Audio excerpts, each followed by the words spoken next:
Even on Thanksgiving you're working? Just checking to see how level it was. I'm glad the stress is over, you know, and but the project's not over. Well, there's definitely a sense of pride that this itty-bitty little town could actually have that gifted of an artist, and there's many others as well, but none that can carve like David Roy.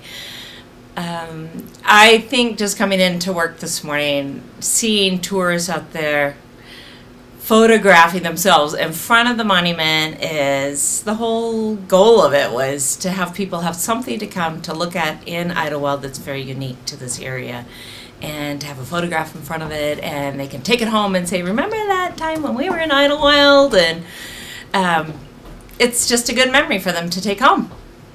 I'm going to add big chunks of wood on either side and cut the corners and make it so you can walk around it, and carve all the chunks of wood to look like big stones and stuff that I can later change into animals.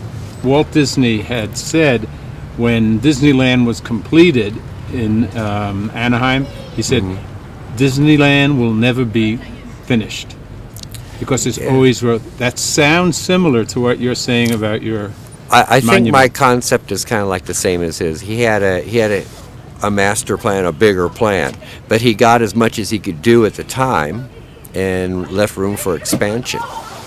And that's kind of like what I'm doing with this monument. It'll make it kind of interesting too, like, oh, let's go see the Idlewild Monument. Oh yeah, well, I've seen it. I saw it, you know, 2 or 3 years ago, so I've seen it. Well, now it's like, hey, let's go see what's changed about it. Let's go see what's been added. The process actually came with a lot of people coming together in order to make it happen.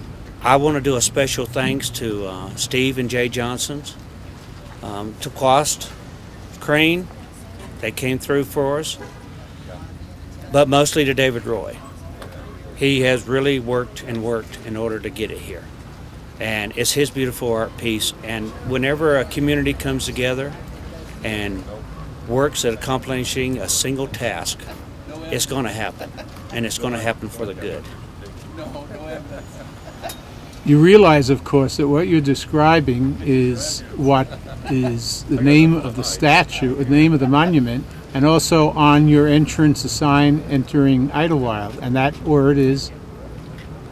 Yes, harmony. It's definitely a good name for it, because it calls harmony between a lot of people.